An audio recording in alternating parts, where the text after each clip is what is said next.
आइए अब आगे बढ़ते हैं। आज महिला आरक्षण बिल पर लोकसभा में चर्चा होगी। कल यह बिल लोकसभा में पेश किया गया, नारी शक्ति वंदन बिल।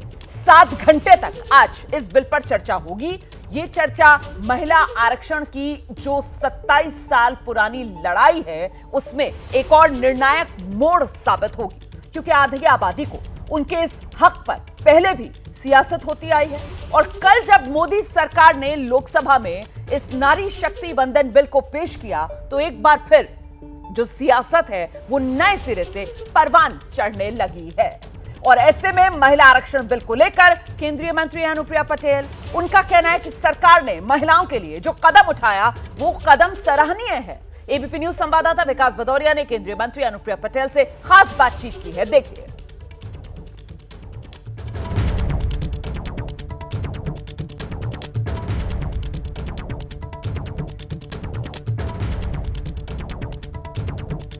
तो केंद्रीय मंत्री अनुप्रिया पटेल से हमारे सहयोगी विकास भदौरिया की बातचीत, जिसमें वो कह रहे हैं कि आम सहमति से पारित हो जाएगा बिल।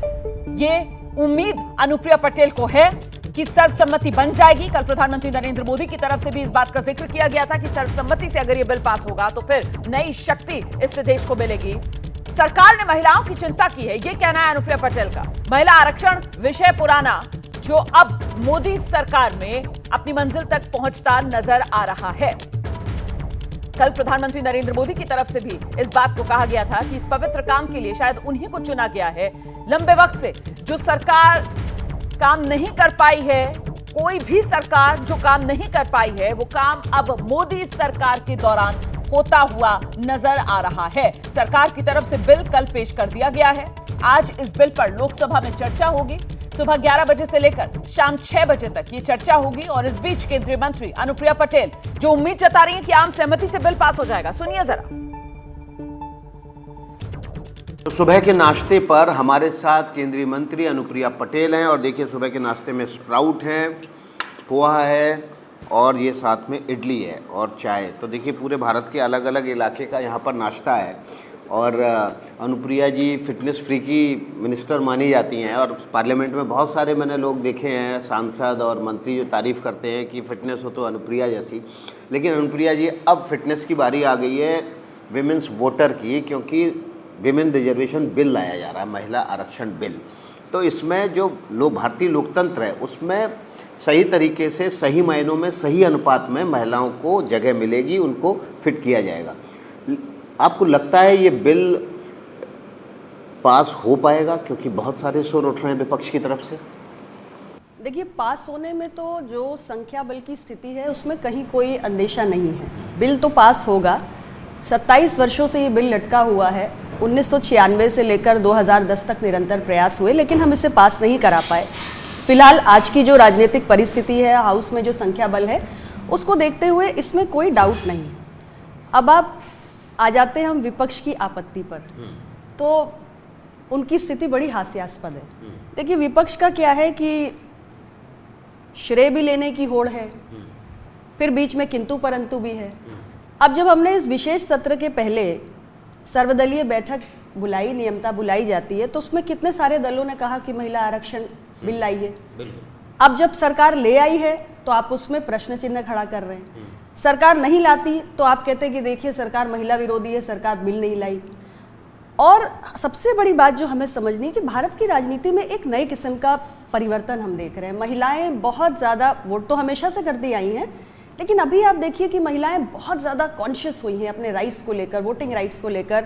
उनका जो मतदान प्रतिशत है बढ़ा है, बढ़ चढ़ के भागीदारी ले रही हैं आज वोट डालने में। तो महिलाएं कॉन्शियस क्लास ऑफ वोटर हो गई हैं। तो हर तय कर रही है कि किसको वोट देना है। तो ऐसा भी नहीं है कि जहां कह दिया गया, पुरुष ने कह दिया तो वहां कर देंगे, ऐसा भी नहीं है। तो कॉन्शियस हो रही है, इसलिए एक नए किस्म की जो वोटर क्लास है, इसका आकर्षण भी हर राजनीतिक दल में है। तो इसलिए अब बिल तो पास होना है, सबको मालूम है। तो श्रेय लेने की भी होड़ है, तो बीच में कहीं कहीं आपत्ति भी है। तो मुझे लगता है कि उनको क्लैरिटी हो जानी चाहिए। और मैं तो यही कहूँगी कि देखिए, एक भारत जो है वो ऐसा देश है जो कहता है नारी तू नारायणी। और इतना लंबा समय लग गया, 27 साल लग गए, आज ऐसी परिस्थिति बनी है। श्रेय की होड़ में हम नहीं पड़ते।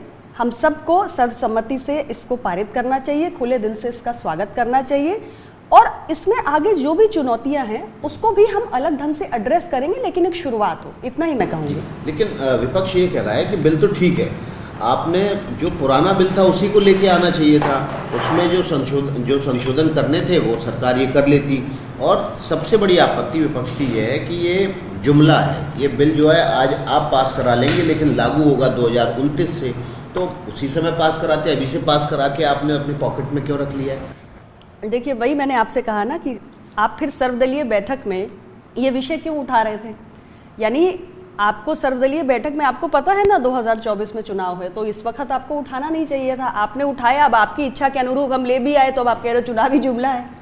तो बात इसलिए कह रहे हैं कि 5 साल बाद होगा, आप जुमला पकड़ा देंगे। नहीं, देखिए ऐसा है ना कि आप इस बिल को लेकर आए हैं तो अब हमें एडिशनल सीट्स क्रिएट करनी है, 151 सीटें हमें एडिशनल क्रिएट करनी है। 181 181। तो अब उसकी एक जो प्रक्रिया है, हम आर्बिट्रेरली तो कुछ नहीं कर सकते, उसकी एक प्रक्रिया है, उसका पालन तो हमें करना ही पड़ेगा।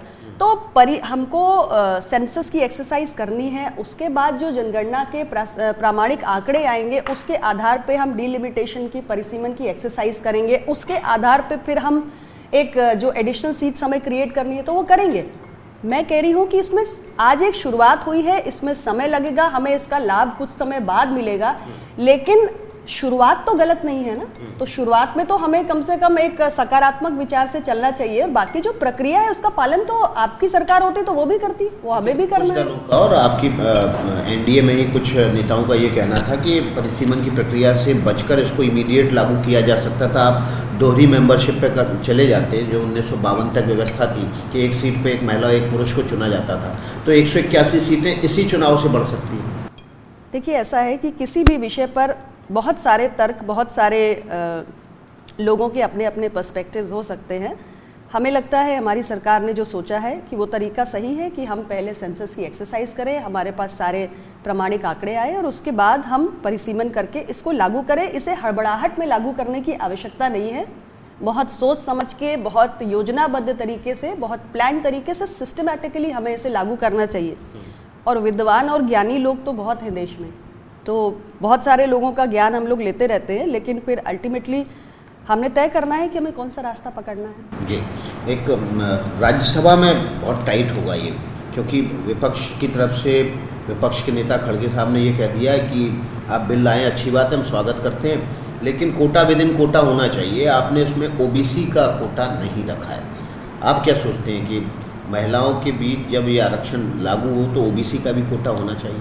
देखिए, ऐसा है कि ओबीसी महिलाओं का कोटा का या SC ST महिलाओं का कोटा का जो विषय उठ रहा है, ये ऐसा नहीं है कि ये इस विषय में कोई कुछ गलत है। हम देखें तो महिलाएं, हमें ऐसे समझना चाहिए कि महिलाएं कोई होमोजेनस ग्रुप नहीं है, महिलाएं एक हेट्रोजेनस ग्रुप हैं।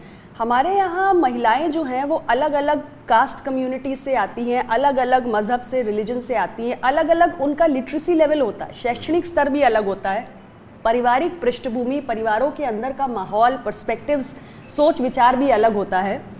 महिलाएं अलग अलग इनकम ग्रुप से भी आती हैं, एक बहुत संपन्न परिवार से आएगी, एक मिडिल इनकम से आएगी, एक लोअर इनकम से आएगी, एक लोएस्ट लेवल से आएगी।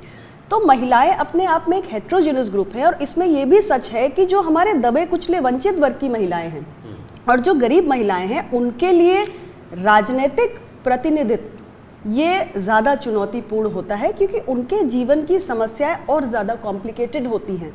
तो निश्चित रूप से महिलाओं को एक जो हम अलग दृष्टिकोण ला रहे हैं कि ओबीसी एक बहुत बड़ी आबादी है, महिलाओं को हमें अलग से प्रतिनिधित्व देना चाहिए, मैं इस दृष्टिकोण से असहमत नहीं हूँ।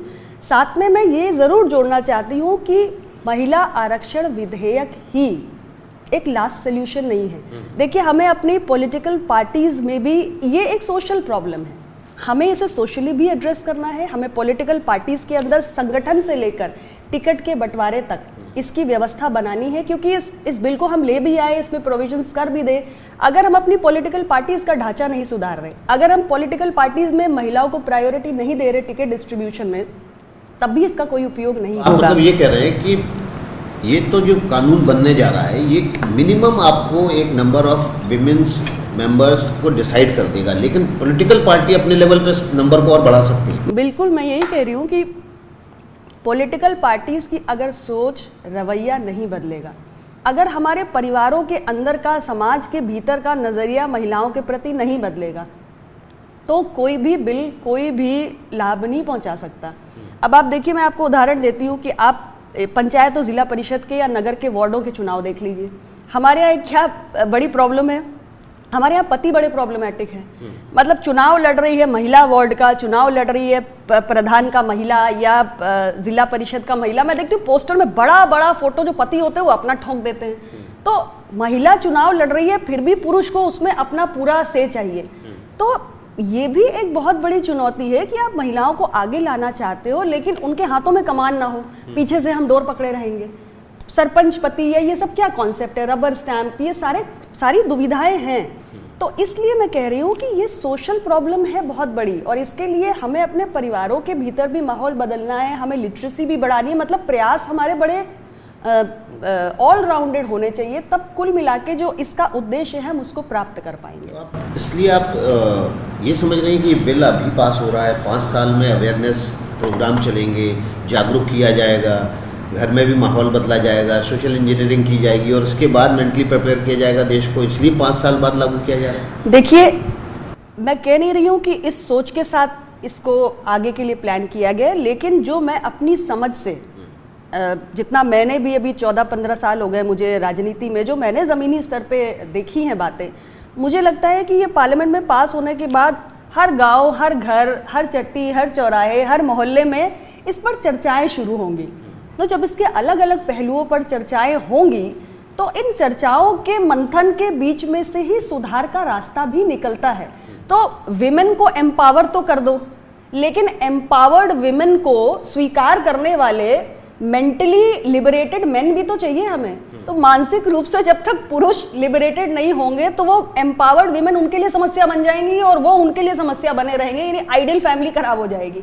तो सोसाइटी को भी एक मेंटल प्रिपेयर्डनेस चाहिए। तो मुझे लगता है कि इस दौरान जो मैं समझ सकती हूँ कि ये चर्चाएं इतनी बढ़ेंगी कि कहीं ना कहीं इसका लाभ हमें व्यापक स्तर पे मिलेगा। कुछ पार्टियों की तरफ से, एनडीए के अलायंस की तरफ से ये कहा जा रहा है कि ये मोदी जी का मास्टर स्ट्रोक है 2024 के चुनाव के लिए।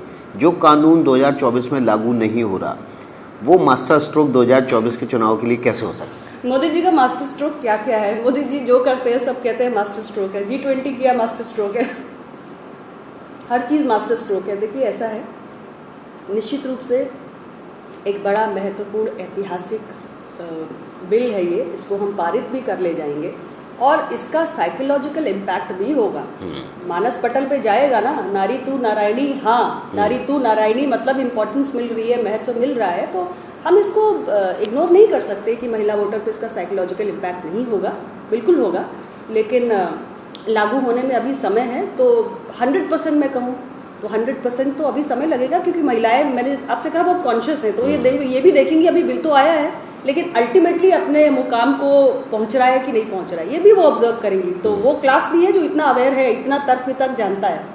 चलिए, बहुत बहुत शुक्रिया अनुप्रिया पटेल जी। हमारे साथ अनुप्रिया पटेल थी जिन्होंने महिला आरक्षण पर खुलकर बात की, अपनी बात भी कही, दूसरे दलों की बात भी समझाने की कोशिश की और ज़मीनी स्तर पर, सामाजिक स्तर पर जो महिलाओं की स्थिति है वो इस बिल के ज़रिए कैसे मजबूत होगी वो भी बताई। बने रहिए एबीपी न्यूज़ पर।